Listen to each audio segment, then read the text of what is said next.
Hello, everyone. Welcome to Queerly Recommended, the podcast where we recommend queer films, books, TV shows, and more. I'm Kris Bryant, a contemporary romance writer for Bold Strokes Books, and this week I'm recommending a 2023 film on Netflix. And I'm Tara Scott. I review sapphic fiction at the Lesbian Review and Smart Bitches Trashy Books. And this week I'm recommending a sapphic romance novel that has a drag king as a lead. Hooray! Mm-hmm. So, as always, thank you so much to everyone who supports us through coffee or signing up for our Substack and financially supporting us on there. We're so grateful to all of you for just paying to keep this going. We have links to both in our show notes in case you're inclined. And honestly, also thank you for every review and rating on a podcast app. If you haven't done it yet and you feel like that's something you might want to do because you enjoy what we do here, we would love that very much. And if you have any friends that would like to get queer entertainment recommendations, please tell them about this show. So, Kris. Yes. I did a thing. And by did a thing, I mean, I went to a thing recently and it was a lot of fun. So I want to tell you all about it. Okay. Because I think other people should check it out too. What happened? What'd you do? Where'd you go? So, okay, remember how recently I recommended Lee Winter's book, Vengeance Planning for Amateurs? Oh, yes. Mm-hmm. I enjoyed it very much. And we post clips from the show on our different social media feeds. Right. And that one went on to Twitter, and somebody from the Sapphic World Book Club said, "Hey, you should come to our event. We are having a book club event about this book, and we're going to be interviewing Lee Winter." And I went. Amazing. It was so much fun. And I really especially appreciated the structure of it. So the way they did it was an hour from beginning to end. And the first half hour was just the people who were attending. And so it was just like a really fun book club conversation. That's cool. So it wasn't super structured, which I think was absolutely fine. It was just like, hey, what did you think about this? Or people just like bringing up their thoughts spontaneously. Anybody could kind of contribute. There were probably 20 or 30 people that were there. Yeah, it was super fun. And then for the last half hour, everybody stays, like your camera can stay on, but like your microphone stays off and you submit questions. And for the last half hour, Lee Winter came and it was just like, you could ask anything. Wow. And she answered all these questions about the book, about other books, which of your ice queens would get along, which ones would hate each other. Like those were some really fun. I think those might have been my favorite questions. I don't know who asked them, but it was really, really fun and funny. And so I just wanted to give a plug for that because it was such a good time. I think I'm going back.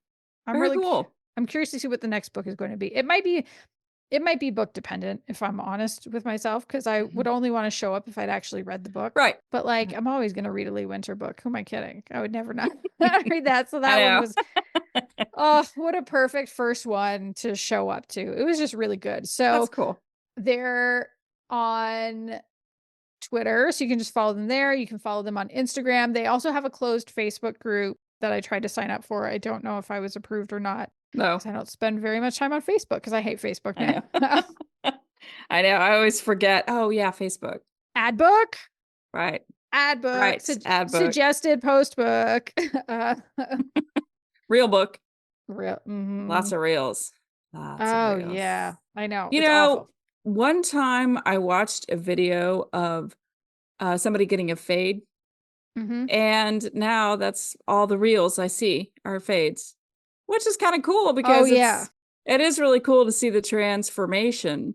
But also I would like to see like baby seals and kittens and things like that. So that's why I go over to TikTok. That's where I get that. Mine is like, my Facebook reels, it's all that they're recommending. Well, occasionally it's cute baby stuff, but there's a lot of like weird food things. Or one time I watched like a lock reconstruction. So, you know, like for hair, like dreadlocks. Oh, okay. Like, so it was somebody who they needed to get them kind of retuned. And then it's just been nothing but a whole bunch of those. And I was like, yeah, I was curious about the process. Yeah. I don't like I could open up Facebook right now and my reels will either be like crazy kid shots playing sports, you know, like half court, you know, underhand throw or whatever. Oh my God. Or it's the do you have it open? Do you have it I'm open? opening up right now. I'm Okay, opening it I'm up. opening mine too. And I'm going to Okay. scroll until I find the reels because I'm so curious to see if I'm telling the truth or if I'm lying. I mean, I'm trying to tell the truth. Where I don't even know where to find, all of a sudden they just show Okay. up. So where do we go to find the reels?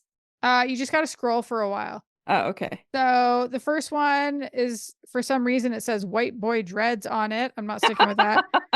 Next one is some here. Oh, Can you here see it this? is. Some kind of like gelatinous, jiggly food. Oh God, there's a hairless cat. What did I do? What are you doing? Yeah, A I have. retwist lock transformation. Apparently, I like it when people do like trying to get things into cups after, bouncing little balls, and it takes them 5 hours to get it Oh into yeah. a certain cup at a certain time. Yeah. Or so I have that, but I have haircuts, buzz cuts, I have pitching. Oh, and I have car wrecks. Oh God. Apparently, I watch car wrecks. I like watched one or something. I think I'd rather watch people get fades than that. Right, for Although to be sure. fair, I watch it every 4 weeks when I go to my stylist. So I also watch a lot of parkour. that's fun though. That is fun. It really is. Parkour. I Parkour like is to at least fun. anytime I see somebody trip or something, I always yell that because I think it's fun. Have fun with it, Parkour. Yeah. It's always fun in the office to yell that when Dale trips. Parkour. I know he's like 63, and it's funny because Oh no. Because he's well, old and he he's like, fuck doesn't. you. He's like 6'5", and he doesn't like pick up his feet. Your mother growing up, pick up your feet when you walk, pick up your feet. And he doesn't. And he sloughs along and he like drags his feet and he Oh stumbles. no. He's And gonna I was have, yelled yeah. parkour, and so everybody you can hear people giggling from different offices because then they know somebody has fallen or tripped and I have made fun. Amazing. Yeah, I'm kind of an Amazing. ass. Oh. All right. So what have you been watching recently? Okay, because we all know I love The Walking Dead. I Yes. actually pay for AMC Plus, which means you get to see the episode of The Walking Dead a week early. So I'm actually Oh. they're like, as I mentioned last time we spoke, we recorded, we had the Rick and Michonne series, Yeah. Those Who Live. So I'm already 4 episodes in and there's only 2 episodes left. It was a 6-episode series. Yeah. Yeah. Okay. And so now I'm very anxious. I'm still very anxious. And I think that Rick and Michonne better get home to their kids, or there really will be an apocalypse as fans uprise everywhere, because this is the relationship we have been waiting for years and years and years. They have been apart for almost 8 years. Yeah. Whoa. Yeah. So, and he didn't know that she was pregnant. Oh. So he found out that, and this is no surprise. I mean, maybe heads up warning, but I mean, it's been out. Sure. By the time this drops, it'll be done. The season will be done. Yeah. But he had no idea that Michonne was pregnant with RJ, Rick Jr. So, and he's been like brainwashed by this. Here's the thing. He's staying at a place, I don't even know what it's called, but it's a city and he can't escape. And I'm like, how can you not escape from a city? Like literally, how can you not like sneak out? I told Tab, I'm like, jump in the water. Like jump in the water and swim down. Like find a nice summer day and just jump in the water and go. So that's, I mean, I had a hard time believing that he just couldn't get away. Anyway. No, it doesn't make sense. It really doesn't. So yeah. But so I have, like I said, only 2 episodes left. I'm very sad. Yeah. Because as much as I love, how much I love this. Also, I totally binge watched Apples Never Fall, and that's on Peacock. That? Okay. So it's a like a drama series. There's like 7 episodes. And it's got a huge cast. It has Annette Bening, Sam Neill, and they are Joy and Stan Delaney. And they run this, or they have run this, they're retired, but they used to run a tennis academy. They have 4 kids, 2 boys, 2 girls, and they would push them to be tennis players. Like, you need to be the one. They were looking for the one. And so it's like right now, all the kids are adults and they are all completely dysfunctional. And the story is Joy disappears and the rest of the family unravels while she's gone.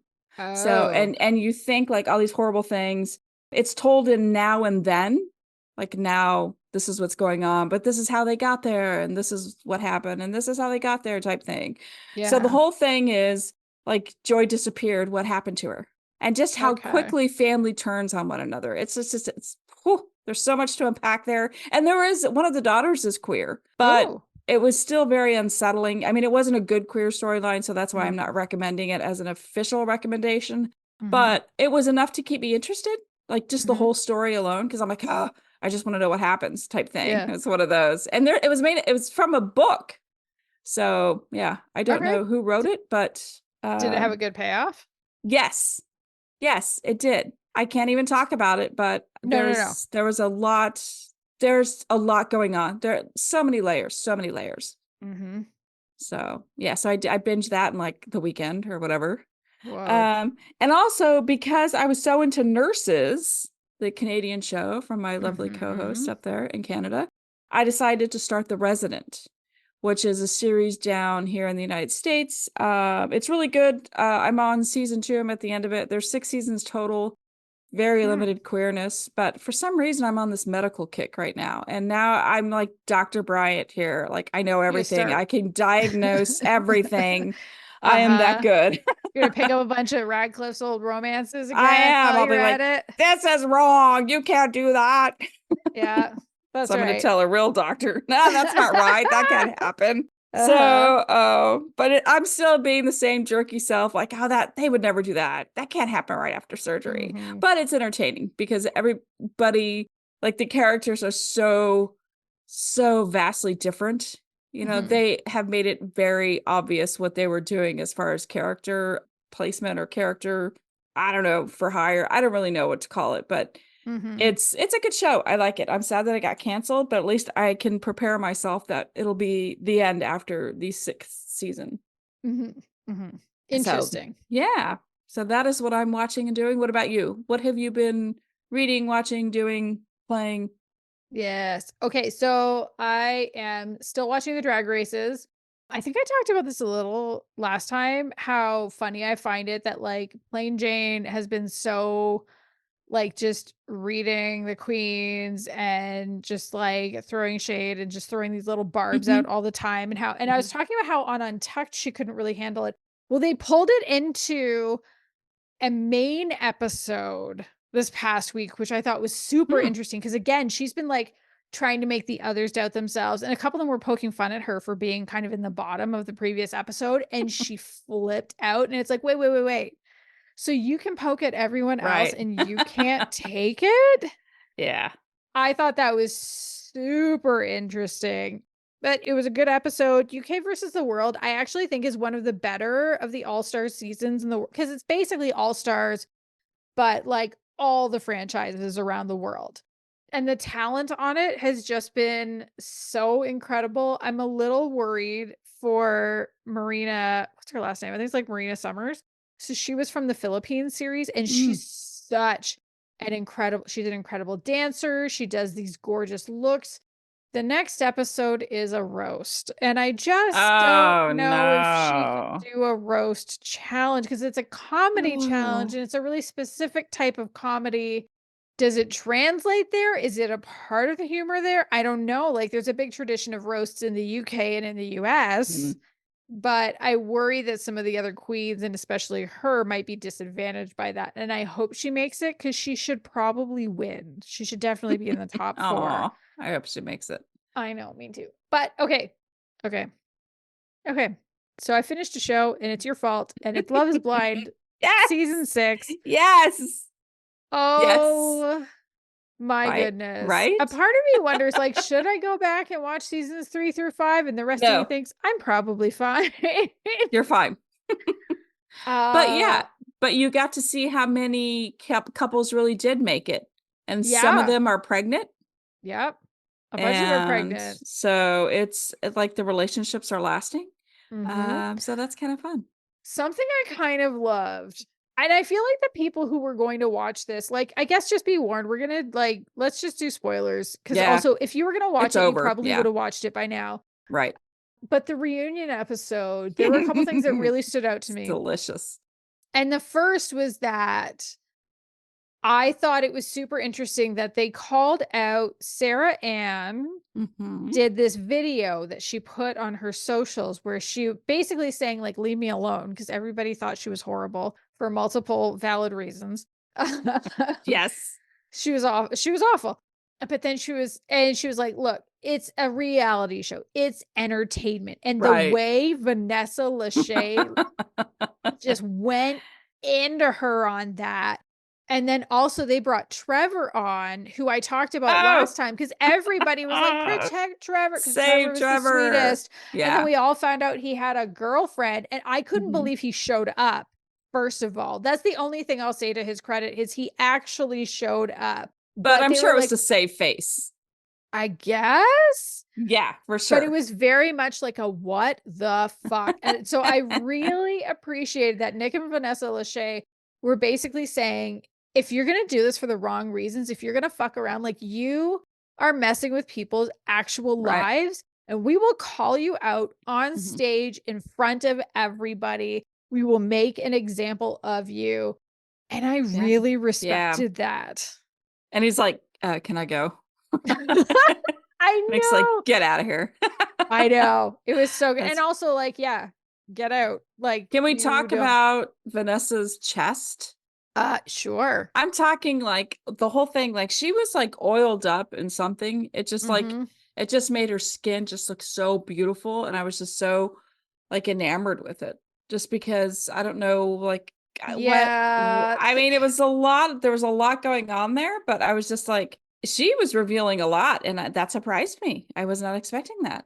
The dress, it was interesting. Like, around the cleavage, there was the neckline around the cleavage was very different. So basically there was a cutout. It wasn't a cutout because there was like the top wasn't connected, but there was this design that was like, hey, would you like to see where the boobs touch each other? This is where the boobs touch each other. Me. And I was just like, but her skin was so like perfect. And she, I have a thing with, no freckles, no moles or anything. It's just, if it's beautiful skin, I have to appreciate it. Cause like, you don't see that very often. And so it was like, wow, like she has beautiful skin. Yeah. But I digress. Let's talk about the rest of it. So one couple got married, and it was the couple you predicted. Yes, you called it right away. Loved it because I love love. You do. I still think they were the most boring in the pods. Are you saying love is boring? Is that what you're telling me? I'm saying their conversations were boring, and I wanted to fast forward them all. But as soon from the moment the doors opened so they could see each other's faces, and they ran and they started making out, I was all in on Amy and Johnny, because I was like, okay, these people like each other. And even like when they went to get married, I had no doubts about them, because it was like, no, these are two people who are going to marry each other. Right. They're so happy. They love each other. Their families were so cute together. And it's like their families hang out more together without them than like, it's just everything was such a match made for the families and for both, both contestants. I felt like as soon as I saw Johnny's parents, I was like, oh, that's how his face was made. This face was made from these two people. This makes because I looked at Amy's parents and I was like, I don't really get it. Maybe she looks like one of her grandmothers or something. But Johnny, I was like, okay, you take his dad's facial structure and his mother's eyes and probably something else, and you put them together in one face. Yeah. So I mean, they're just so cute. I mean, even when they showed like bits of like their playfulness on whatever like their reels or Instagram or whatever they had, it was just within the year was so after. cute. Yeah. So this was like a year later. This reunion is a year after it was filmed. So that's how much time. And Jeremy, remember you were like texting me, you're like, oh my gosh, what was her name? Was it Lauren? Laura. You're like, Laura, you're like, oh, she's horrible. And I'm just sitting back going, Jeremy's worse. Fucking wait. Just Jeremy's you wait. Worse. Like, I'm laughing going, oh, wait till you get to the jet ski scene. Well, so what I didn't like about Laura, there were a couple of things. Yeah. The one was AD confronted her about this like inappropriate thing she said, and she wouldn't take accountability.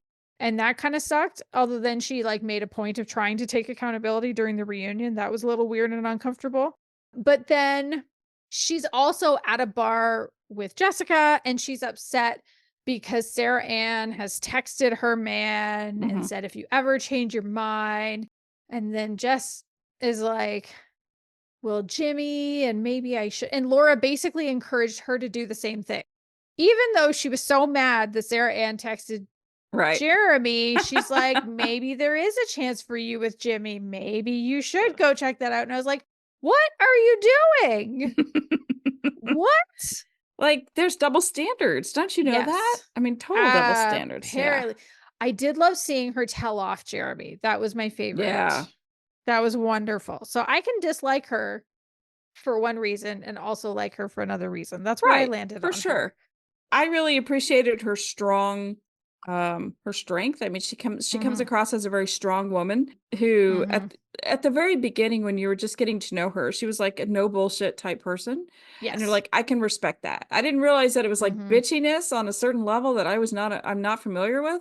But at the same time, I'm glad that she could speak out and say, like, a lot of times people bottle that shit up, and it's true. It doesn't, you need to get that out. And she's the kind of person that gets it out, and she's just not taking shit. She just let it all out. I mean, and it could have been done differently. And it was probably all about, TV.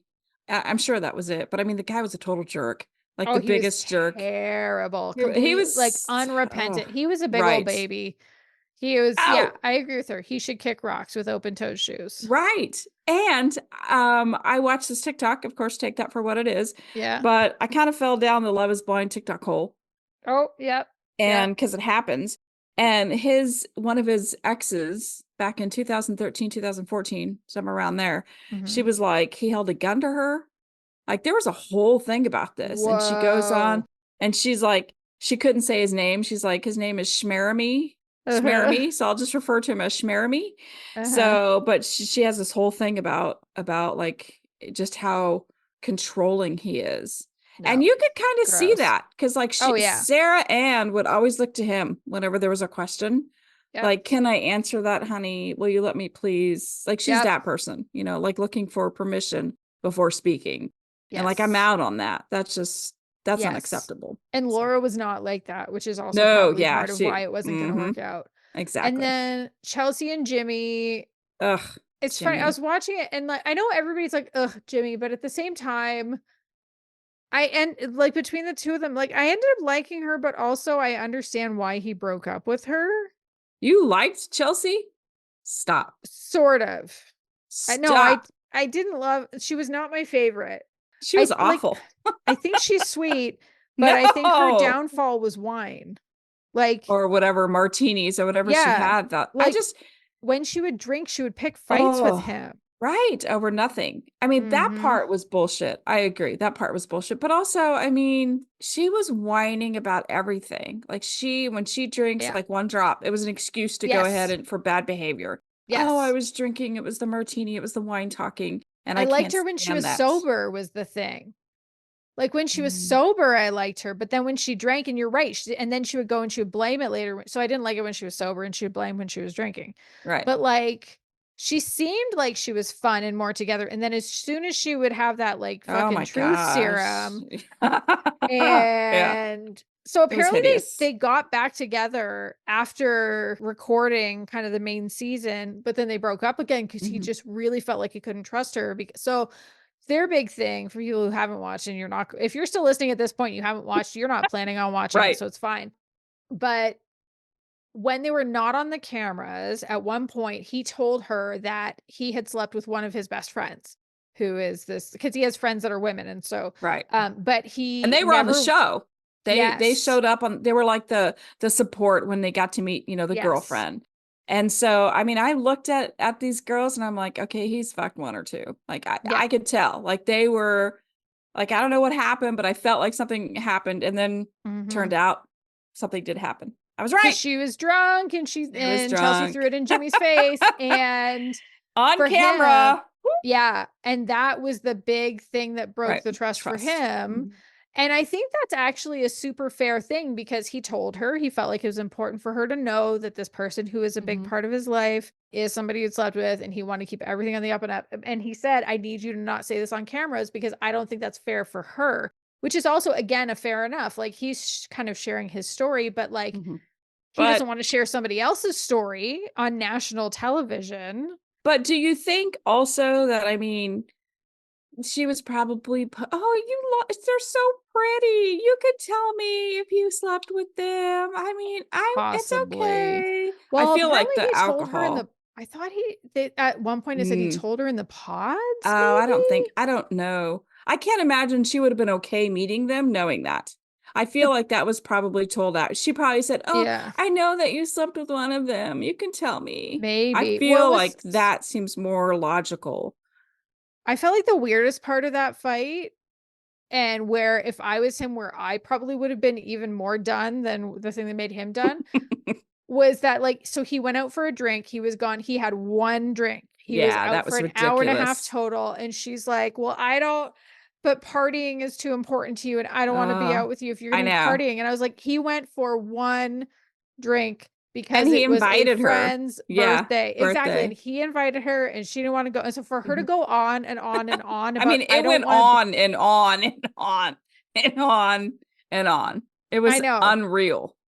And I'm sorry, but if you're going to be 30 and you're going to act like you're 16, like, I don't want to be No. with someone who's partying. And like, if your definition, like, if, okay, look, if he was like a cocaine addict and was drinking Right. all the time, Or was a hitter or something. I right. mean, But he went instant. for one drink, which, He went for a drink. Yeah. meanwhile, how many drinks did she have while he went out for his one drink? Right. That was the reaction. So, I mean, yeah, you just kind of knew that it was never going to work because, the whole I look like Megan Fox thing.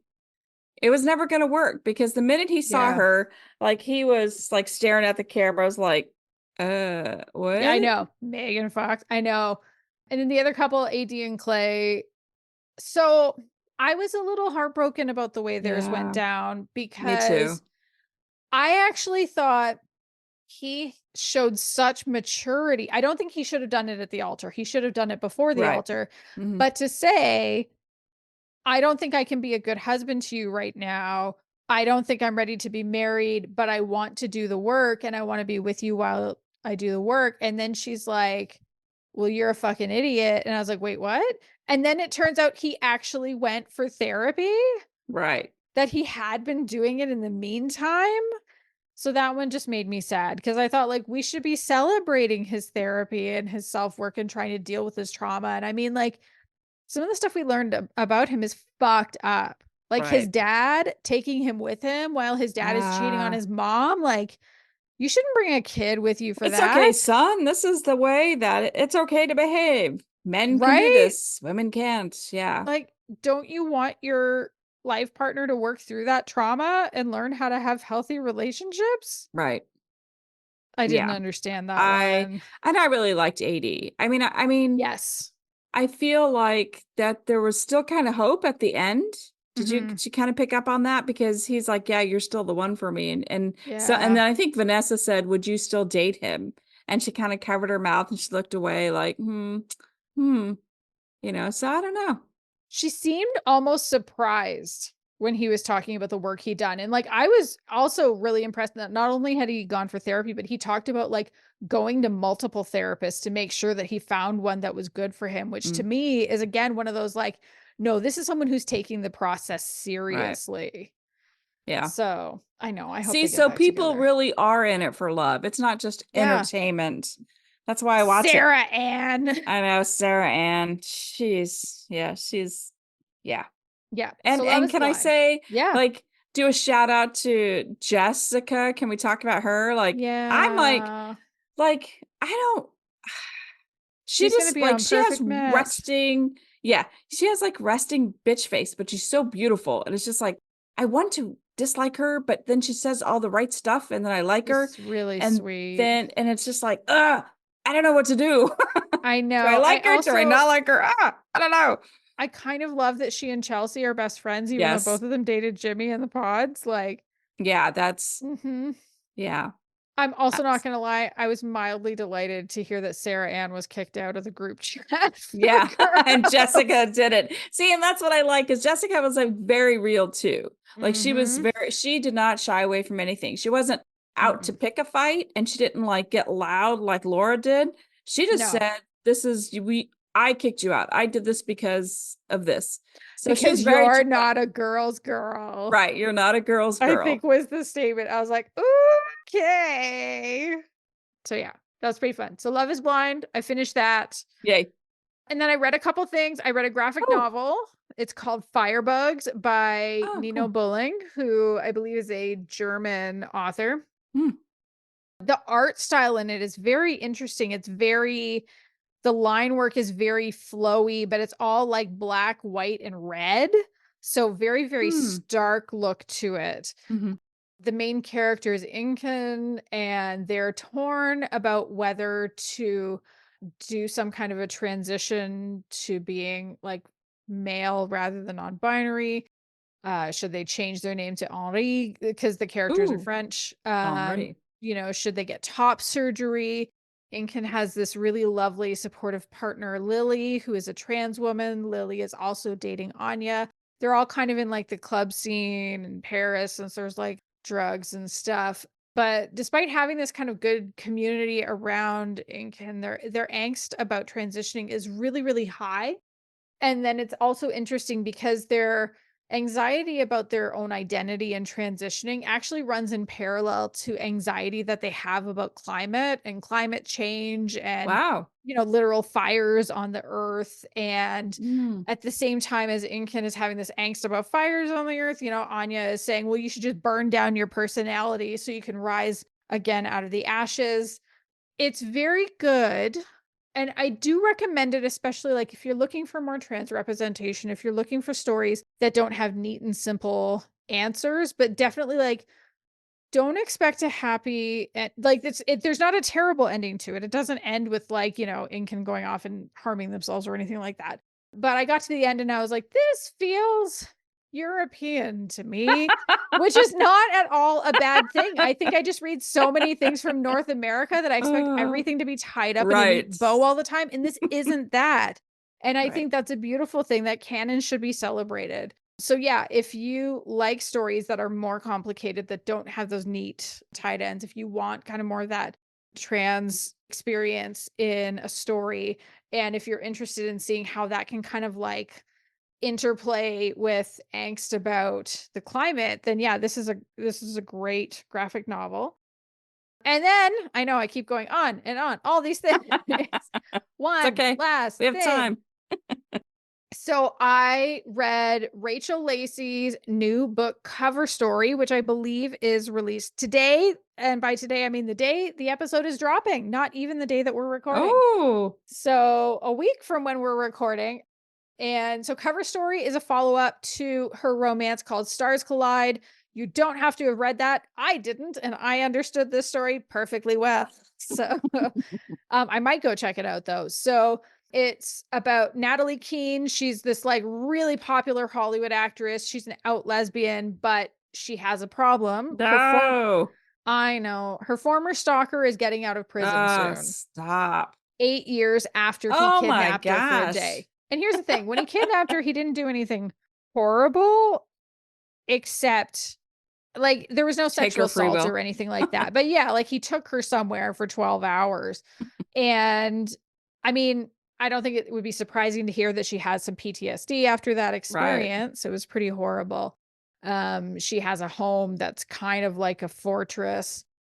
And she has a bodyguard that goes everywhere with her, but with this guy getting out of prison, she wants more protection. And at the same time, like her team thinks, well, maybe there's a way that we can help you feel more protected. And could we also possibly get the paparazzi to not focus on this guy getting out of prison? And so the solution is, what if she gets a second bodyguard who's a woman and everyone will think that that's her girlfriend? Well, that sounds fun. It is fun. That really Um, does. so Taylor Vaughn is a side character in Stars Collide. Mm. She's former military. She's a bodyguard to the stars. when the book starts, she'd had back surgery a few months prior, and she's just like ready to get back to work because she's fucking bored after 3 months out of the field. And so a gig like Natalie's could probably be perfect. Natalie, because of this experience, she's extremely closed off. She has like one best friend who she's kind of more transparent with her feelings about this person, but otherwise, no, she doesn't date. She doesn't let people in. And meanwhile, like Taylor's with her all the time. She's moved in to Natalie's home because, again, she's supposed to the media be her girlfriend. So there's this 3-month contract. So she's like on the set with her all the time as she's filming this new movie. They've moved in together, and Natalie sort of starts to slowly open up to her. And so now the question is, can she trust in the idea or the possibility that she could have a future with safety? And that means can she even be open to a romantic relationship? And so I don't know, like, what's not to love about this premise? Right. It's got a lot of juicy tropes. Right? Like, I Yes. love fake relationship stories already. I love celebrity romances. And Yes. so the idea of a bodyguard being a part of that mix means there's also forced proximity. Right. They can't spend very much time apart. And so I thought it was interesting seeing the way the chemistry built in this one. I don't feel like it's fair to call Natalie an ice queen. Like maybe she sort of kind of is, but if she is, it's really purely by circumstance. Right. And I don't know, maybe that would be an interesting conversation to have at some point. And I think I would need to like go back and reread certain parts because I could see a case being made in either direction possibly for it. It's certainly not an ice queen in the same way of like, ooh, look at that icy woman who says these like sharp Barbie things and she's fun to read because she's sort of bitchy and we like it. Like, it's not like that. It's the like closed off. She is a vault. And so their interactions are kind of stilted and awkward for a while because Natalie doesn't want to let her in. She knows this is only a 3-month contract. But there are things that happen along the way that help her realizes that she cares. And so then as she acknowledges these moments and these feelings, we start to see the chemistry flourish, which is quite good. I'm also not typically one to do, like some people, they'll read a book and then they're automatically like, oh, if this was a movie, I would cast this person in this role. And this, okay, that's not me. I'm not the most visual reader. I don't have a movie playing in my head the whole time, most of the time. But for Taylor, I kept imagining Katie O'Brien. Do you know who that is? I just looked her up. And yes, she was in The Mandalorian. Yes, she was in The Mandalorian. Very hot. And she's the beefy one that's in Love Lies Bleeding. And I was like, okay, but what if she bleached her hair and then she could be her and it would be perfect. This also, if you like pets in your books, this has 2 big dogs and 1 baby kitten. Oh, I'm in. Right? I'm in. How cute is that? I'm in. Right. I also like that Natalie is Canadian. She is from Edmonton, which is only super a few hours from me. Yeah, she's super nice. She's like your neighbor.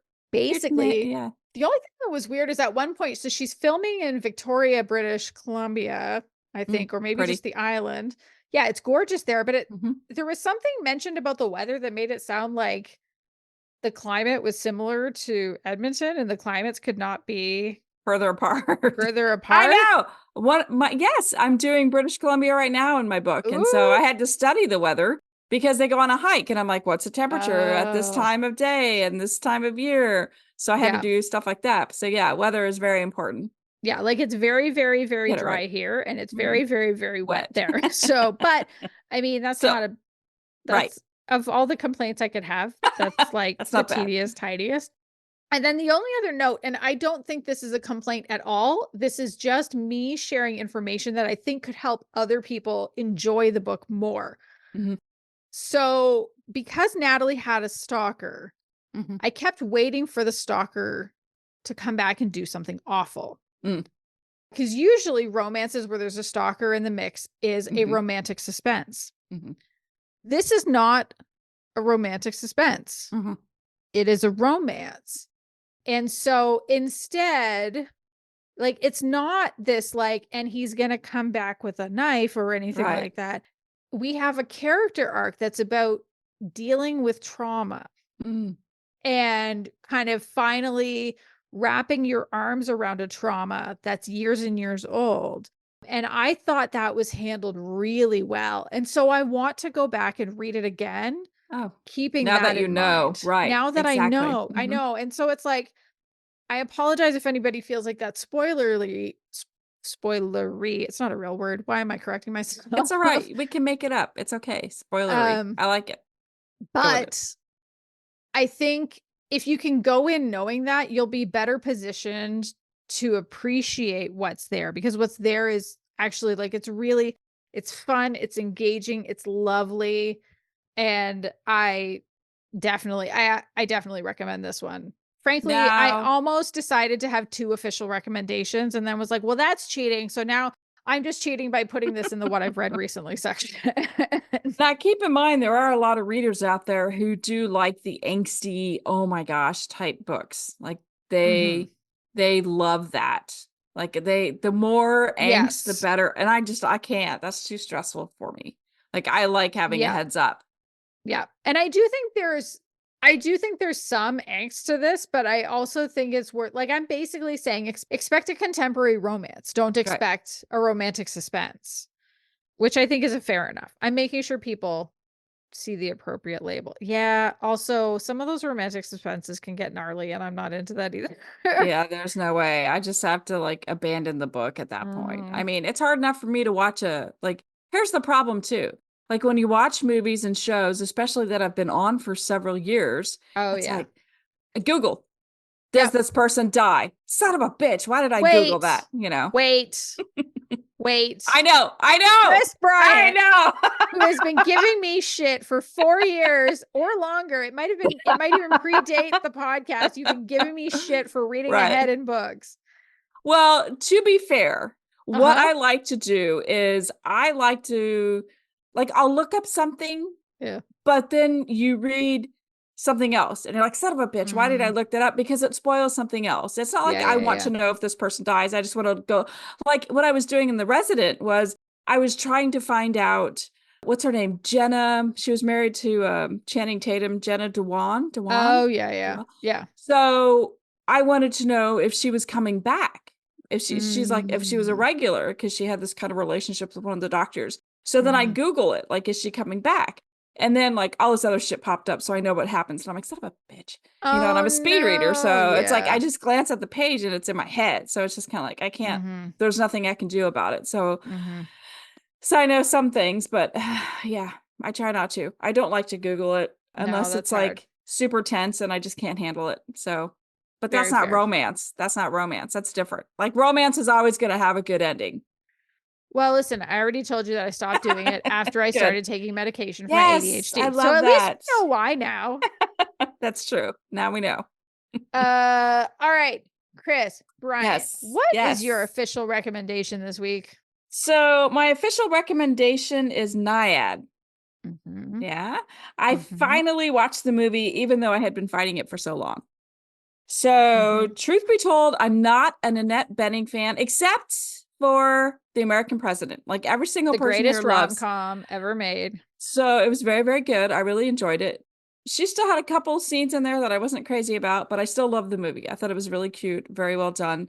But overall, I'm just not a big fan of hers. Just not. But why? I think she's always like overacted, in my opinion. Like in some of the movies, I feel like she's one of those people who like overacts. That's just my opinion. But Nyad came out and Jodie Foster was in it. And like Jodie Foster, she was up. I think they were both up for awards in this movie. I think so too. Yeah. And she's also one of our lesbian leaders, Jodie Foster. So of course I have to support Jodie Foster. I mean, I've loved all of her movies. I can't think of a single one I didn't like. I haven't liked over the years. And doesn't she play a lesbian in this one? Yeah. How wonderful. And of course, so here's what I found out about myself. Like watching this movie, it turns out I love Annette Bening's voice. Like she has an incredibly sexy voice. Thing. That's it. That's what it is. And the older she gets, the sexier it is. I'm going to go ahead and say that. So, and I really didn't realize it until I started watching this movie. And then I was also watching Apples Never Fall, and she's in that too. So like all of a sudden it's all Annette Bening and it's her voice. It is her voice. Are you That's to it. see if she does any audiobooks? You can listen to it on your way to I'll have GCLS. to look. Yeah, because I'll be 6 hours in the car. So I'll have to I'll have to look. But anyway, So what's this thing about? so Nyad, it's actually based on a true story. And what it is in 2010, 60-year-old Diana Nyad, this is the blurb, by the way, resolves to accomplish the one thing that has eluded her, a 110-mile nonstop swim from Cuba to Florida, which she had unsuccessfully attempted 30 years prior. Good Lord. So she appoints her best friend and former partner, Bonnie Stoll, to train her.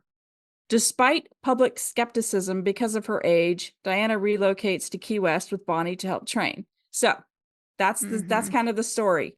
And I have an ego. We all know this.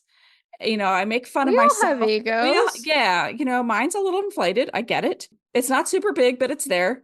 But Diana Nyad, I mean, dear Lord, like her, like the way that she is portrayed in this movie, it is not flattering at all. And they also, the way I kind of like it, and I can't remember if it was during the movie or afterwards, because like there's a whole thing after, when the credits run, at the end of the movie, and then they show like real life snippets of like her being interviewed by Johnny Carson, her being interviewed by blah, blah, blah.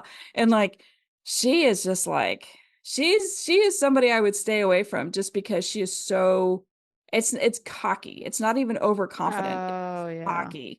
And that comes across. And so, and Annette Bening really does a good job doing that. It's just, she almost is almost unlikable in this movie, but she has a lot of people who believe in her. And so that made it sweet. Bonnie has given up so much because she loves her friend. They used to date a long time ago.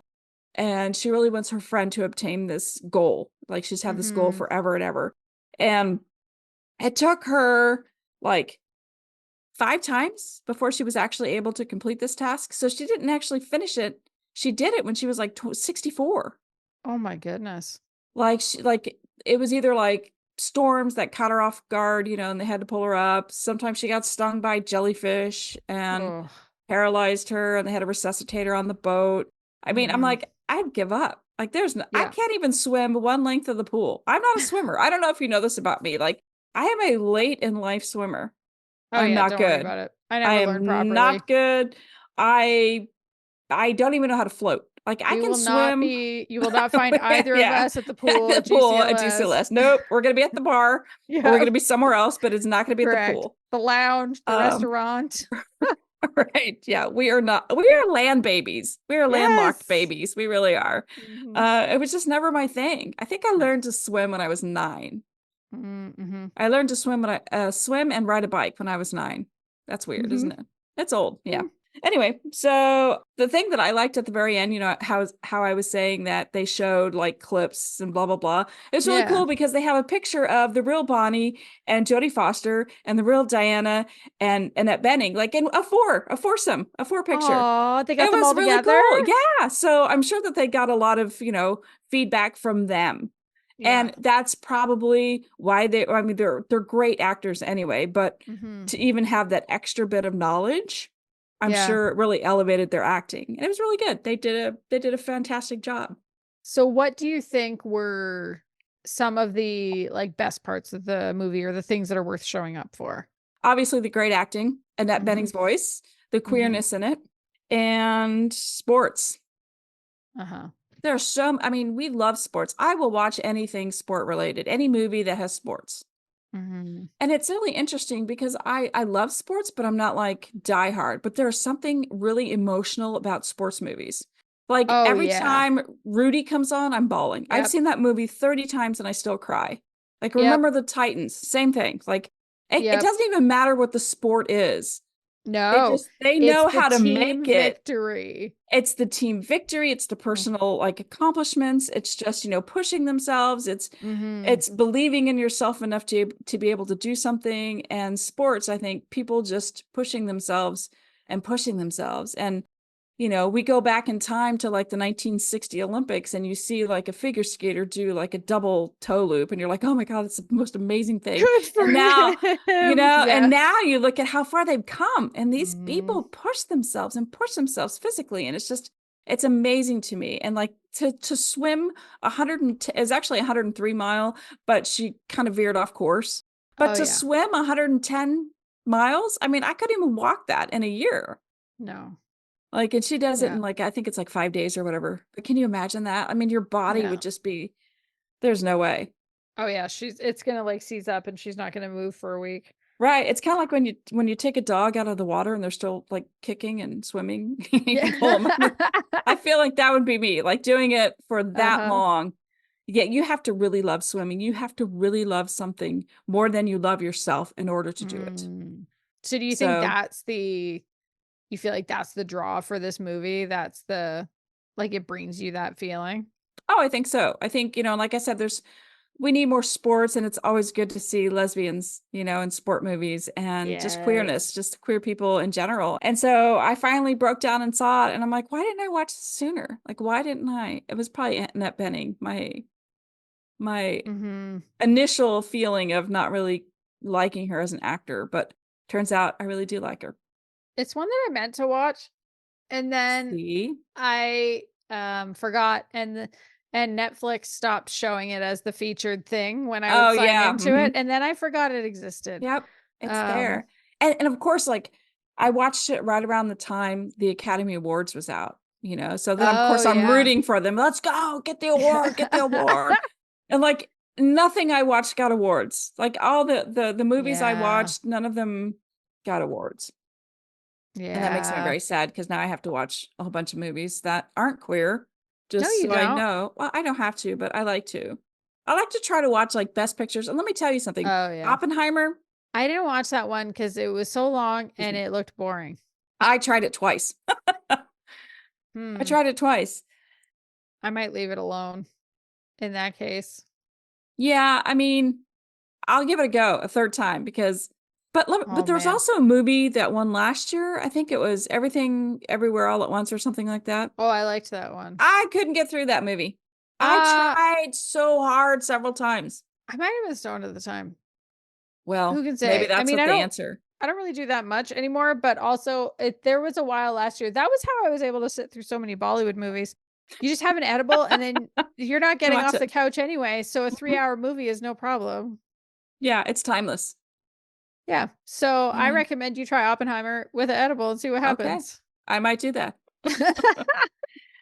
Yeah, that was my official recommendation. What about yours? What is your official recommendation? All right. So my official recommendation this week is London Ever After by Clare Lydon. Mm. It's a recent release. It is the ninth and final book of her London romance Wow. series. I know. Can you believe the series is finally over? Wow. Yeah. I know. This is like a beloved Lesfic series. And I can say you really don't have to have read any of the other books. There Mhm. are characters from some of the others that pop up. There's a scene towards the very end where there's a party and it like everybody gets kind of name dropped at once, which if you haven't read all the books is a little bit of Just a like like a me. who, them, who, what, who, but like whatever. It's one chapter. You can get past, and it's not even the whole chapter. Like you can get past it pretty quickly. And I think for the people who have read all of them, and have much better memories than me. I've read probably half or more than half of the series. Mm. So there were some that I was like, I've definitely read their book. And there were others where I was like, maybe I've read their book. And then there was yet a third category of I've definitely not read there. But this one you can definitely read on its own. And so Mm. Hannah Driver is one of the leads. She has just lost her job managing a Mm. juice bar. And when we first see her, we actually see her through the eyes of the other lead, Cordy Starling. And I actually found this scene really endearing because, like, Cordy is on the tube, they're in London. She looks across and she sees this incredible cleavage and then realizes this woman has two giant bags full of oranges. And what we learn is that Hannah got fired from managing a juice bar and is like, fuck you, I'm stealing as many oranges as I can, which I think is hilarious. That is awesome. Like, what an opening idea around a Fuck you, I'm taking the character. oranges. Yeah, right? You're gonna do this to me. I'm gonna take as many of these goddamn oranges as I can. Like, mwah, wonderful. And so, like, the timing for losing the job, it's never a good time to lose a job, but it's especially Right. bad for her because she's trying to figure out, can I even keep paying the rent on this flat that I'm leasing?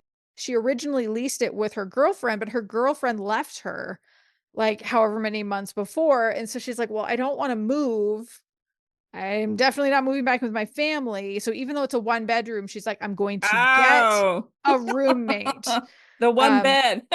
well, so I thought it was gonna be that. I really thought it was gonna be that, but it turns out there was space somewhere else in the flat where they had like a dining room table and chairs because her girlfriend took that with her. So she puts her bed there and then puts a partition and like fair enough. Cordy is the other character. She's a pianist, she's a music teacher. She's living with her grandmother and her grandmother's wife. She's so happy for her grandmother that she's Mm. been reunited with the love of her life after 60 years apart. But maybe she doesn't need to be reminded on the regular that her grandmothers have a more exciting sex life than she does. So she needs to get out. And she applies to this ad. Cordy and Hannah get along really, really well. And it's pretty cool because it's at the same time that Cordy moves in is when Hannah, she does her other job by night is actually she's a burlesque performer, but she Mm. decides that she wants to try to become a drag king. Mm. And so that's kind of the journey for her is becoming this drag king. But she's never believed in herself. Mm. And she really avoids sharing any part of herself with her family. She doesn't seem to have many friends, and she's just really afraid to like grab onto the life that she wants. She just lives this life of wanting but being afraid. And so Mm. the question for this one is, can Hannah get out of her own way long enough to like grab onto this love that's like right there and the career of her Mm. dreams as Max Girth, I drag love king, it. I love superstar to it. be? Isn't Max Girth a Max Girth great is name for amazing. drag king? I love it. I I know, it's love it. so good. So I thought this was quite a fun way to cap off the series. And Hannah, I don't think it's going to be a surprise. Hannah has the biggest arc of the two, like in terms of character arcs. Mhm. Mhm. I thought she was a really interesting character because she has such low confidence in herself. She's afraid to show what she really wants and her true feelings with the people around her. But her main, like I said, her main job is as a burlesque performer named Velvet Minnelli. And then she's also going on this drag journey at the same time. And there's something about performing that gives her confidence that she doesn't feel as just Mm. Hannah. And it doesn't matter whether she's Velvet Minnelli or Max Girth. She has so much confidence as these characters. And even like she spends, because she's going into this competition where she stands to win. If she can win, if she can make it through all 4 rounds, she'll win £5,000, which is a big Wow. fucking deal when you were like, I need to get a roommate or I will be homeless. Right. And so she's practicing being Max Girth, just kind of like walking around the flat with like a pair of socks and her pants and whatever. But she feels powerful, Mm. even just practicing. There's something there.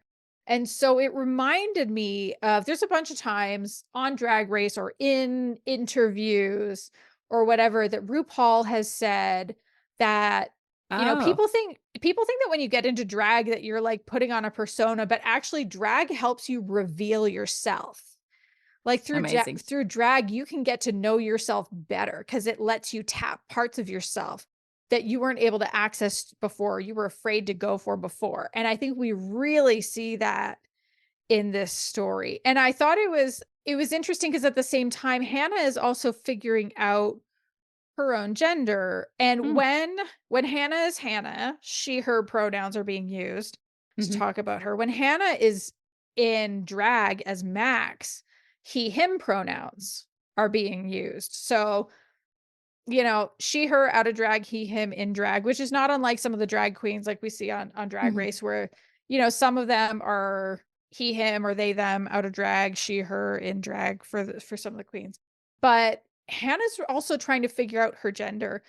And I appreciate that by the end, it's not really resolved. She's not Mhm. sure, like she's identifying as a woman today, but she's open to the possibility that maybe she is non-binary. And I thought it was really great to see how drag and burlesque were like the two sides of the gender coin for her and really let her explore that in different ways while acknowledging that there's more to come in the future. Mm. In terms of the other things I liked, I really loved that there was this like instant friendship click between Cordy and Hannah. Like, yes, they were attracted to each other, but like there was just this really fast friendship that came first, even ahead of the romantic feelings. Mhm. And Cordy right away is this like, no, I'm going to push you to kind of be your best self. And that nudge is coming right away with that competition and just says, this is one of my favorite lines of the whole book. And she says, here's the secret. You'll never be ready. Mhm. Because Hannah was like, well, how can I possibly be ready? Like, I'm just figuring out who Max is. And it's like, well, but if you wait until you're ready, like, that's never going to come. And I think that's just one of those great life lessons. And it's just Yeah. true.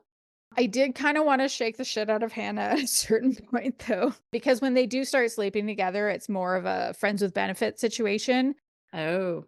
But also, like, they're obviously really feeling things for each other. And Hannah is more of the reason for it staying as a friends with benefits for a while. And I'm just like, but you love her, you dumbass, you useless lesbian. Can you please acknowledge your feelings? And so I thought like it was a very real fear that made sense for why they were afraid to rock the boat, because if a relationship doesn't work out, they each have to find a new place to live and neither of them can Yeah. afford a place to live on their own. But also, like, there's a point at which you're like, dude, my friends, your delusion is too much. You need to just love each other. So Cordy, like I said, she has less of a journey to go on, but hers is, she still has one. And I think it was a good one because she's relatively new to living in London. Like even when she moved in, so the first step was living with her grandmother's. And so she's trying to establish her life there.